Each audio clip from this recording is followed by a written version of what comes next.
Hello दोस्तों, मैं सूर्यवंशी भारद्वाज इस में आपका स्वागत करता हूं। आज हम लोग नरेशन के 23वां वीडियो पढ़ेंगे। नरेशन के 23वां वीडियो पढ़ेंगे जिसमें से हम लोग इम्परेटिव सेंटेंस विद लेट पढ़ रहे हैं। मतलब वैसे इम्परेटिव सेंटेंस जो लेट से प्रारंभ होते हैं। तो लेट से प्रारंभ होने वाले में हम लोग प्रपोजल पढ़ लिए हैं, रिक्वेस्ट पढ़ लिए हैं, और रिक्वेस्ट के बाद ऑर्डर आता है। ऑर्डर को हम लोग पढ़ेंगे, ठीक है ना। वैसे सेंटेंस जिनसे लेट से शुरू हो लेकिन उनसे ऑर्डर की भावना उत्पन्न हो। तो आइए सीखते हैं कि कैसे, मतलब कि परंतु उसके पहले कुछ रिक्वेस्ट वाले में कुछ इम्पोर्टेंट नरेशन आते हैं, उसको देखते हैं कि मतलब उसको कैसे नरेशन को बनाया जाता है। तो आइए सीखते हैं। कह रहा है कि परंतु प्रार्थना या सलाह, मतलब कि जहाँ प्रार्थना या सलाह की भावना उत्पन्न होती है जिस लेट वाले सेंटेंस से, तो कह रहा है कि लेट देयर बी से प्रारंभ होते हैं। अगर वैसे सेंटेंस लेट देयर बी से प्रारंभ हो और उनसे प्रार्थना या सलाह की भावना उत्पन्न होती है तो इसे दैट देयर शुड बी से ही रिपोर्ट किया जाता है, अर्थात उसे दैट देयर शुड बी से ही बनाया जाता है। तो आइए देखते हैं कैसे इसको परिवर्तन किया जाता है, ठीक है ना। तो कह रहा है ही सेड, तो क्या हो जाएगा, नो इंक्वायरी, मतलब एडवाइस दे रहा है ना। क्या हो जाएगा, he advised that there should be let there be no inquiry into my case. मतलब कह रहा है कि मतलब कि आप मेरे इन केस में कोई इंक्वायरी मत करिए, ठीक है ना। तो एक तरफ से इंक्वायरी नहीं करने की बात कर रहा है, तो मतलब एक तरफ से रिक्वेस्ट कर रहा है, मतलब कि मेरे केस की इंक्वायरी मत कीजिए। मतलब कि एक तरफ से रिक्वेस्ट कर रहा है। क्या रिक्वेस्ट, ऑर्डर नहीं, एडवाइस नहीं, रिक्वेस्ट। क्या जाएगा, requested. He requested that there should be no inquiry into my है तो सब्जेक्ट के अनुसार क्या हो जाएगा, his case, ठीक है ना। फिर कह रहा है he said let there be no talk about her। he said उसने कहा let there be no talk, मतलब उसके बारे में कोई बातचीत मत करिए, ये कह रहा है। तो उसके बारे में कोई बातचीत मत करिए, मतलब एक तरफ से ये एडवाइस है। क्या है, एडवाइस है। तो क्या होगा, इसका इंडेक्स बनाएंगे तो ही एडवाइज्ड।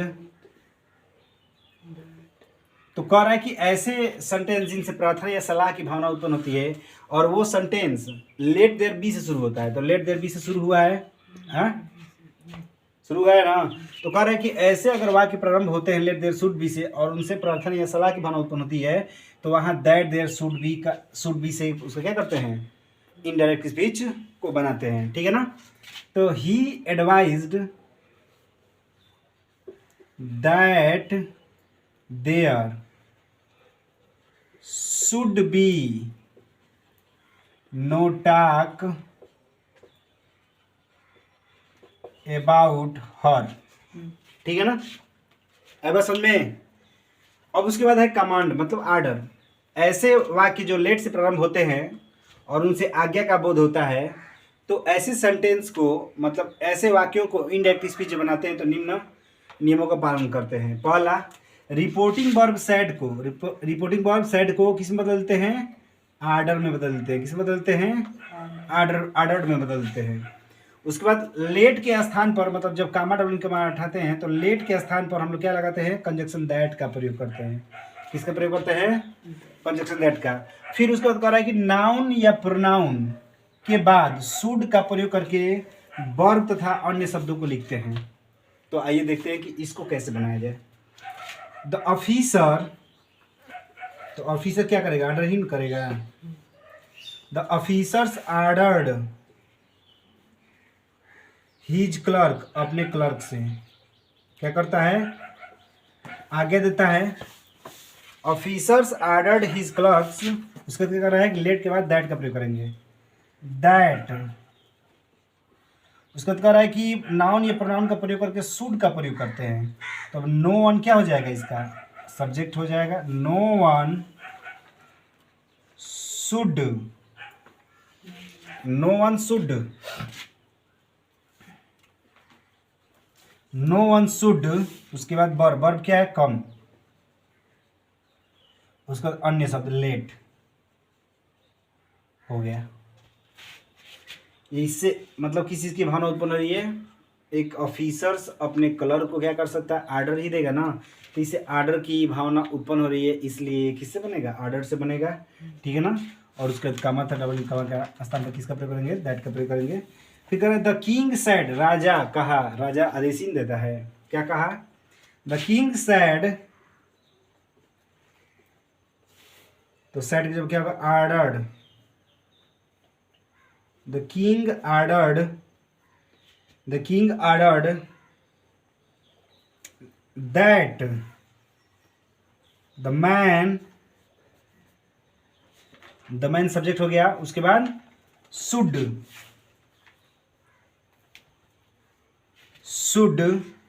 उसके बाद be set free, ठीक है ना। इस तरह से आपके जो इम्परेटिव सेंटेंस विद लेट है और इम्परेटिव सेंटेंस, ये दोनों ही समाप्त होते हैं। अब इसके बाद ऑब्जेक्टिव सेंटेंस या एक तरह या एक्सक्लेमेटरी सेंटेंस को पढ़ाया जाएगा, ठीक है ना। तो इम्परेटिव सेंटेंस में जो भी नियम थे, अधिक से अधिक मैंने नियम को पढ़ाने का प्रयास किया है। वो आपके यूपी बोर्ड के एग्ज़ाम हो, सीबीएसई बोर्ड के एग्ज़ाम हो, अगर नरेशन पूछता है तो आसानी से आप उस नरेशन को क्या कर सकते हैं, मतलब कि इस वीडियो को देखने के पश्चात आप किसी तरह के नरेशन आएंगे, उस नरेशन को आप लोग मतलब नरेशन को इनडायरेक्ट स्पीच में बदल सकते हैं, ठीक है ना। उसके बाद हम लोग ऑपरेटिव और 2 सेंटेंस बचा है, ऑपरेटिव सेंटेंस और एक्सक्लेमेटरी सेंटेंस। ऑपरेटिव एक्सक्लेमेटरी पढ़ाने के बाद नरेशन खत्म हो जाएगा। उसके बाद देखा जाएगा कि ग्रामर के कौन से पार्ट्स को पढ़ा जाए, ठीक है ना। तो इस तरह से हम लोग अब इसके बाद कुछ एक्सरसाइज करेंगे, ठीक है ना। और एक्सरसाइज दिया जाएगा, उस एक्सरसाइज को आप लोग करके आइएगा।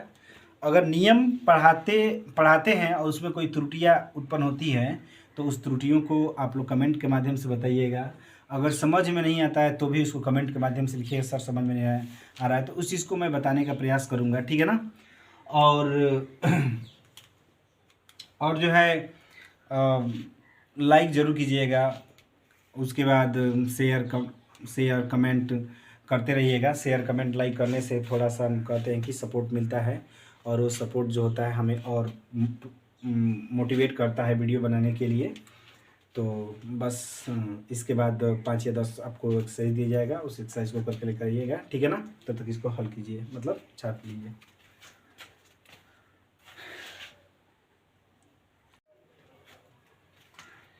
ध्यान दीजिए, कुछ change of the following sentence into the indirect narration, मतलब इनको इनडायरेक्ट स्पीच में आपको बदलना है, ठीक है ना। पहला दिया है ही सेड लेट मी गो, दूसरा दिया he said let us go, he said let us leave the car at the station, the teacher said if it is it is Arun's turn let him come ahead. उसके बाद कर रहा है कि the boy said to his friend let me do my work. मतलब ये जो भी मतलब नरेशन है, ये नरेशन आपके इम्परेटिव सेंटेंस जो भी पीछे वीडियो पढ़ा चुके हैं, उन वीडियो पर आधारित नियमों पर आधारित वीडियो एक्सरसाइज है। इन एक्सरसाइज को आप लोगों को करना है, ठीक है ना। बस आज के लिए इतना ही, अगले दिन पढ़ा जाएगा इम्परेटिव ऑपरेटिव सेंटेंस या एक्सक्लेमेटरी सेंटेंस, किसी को मतलब किसी एक को पढ़ा जाएगा, ठीक है ना। और आज के लिए बस इतना ही, धन्यवाद।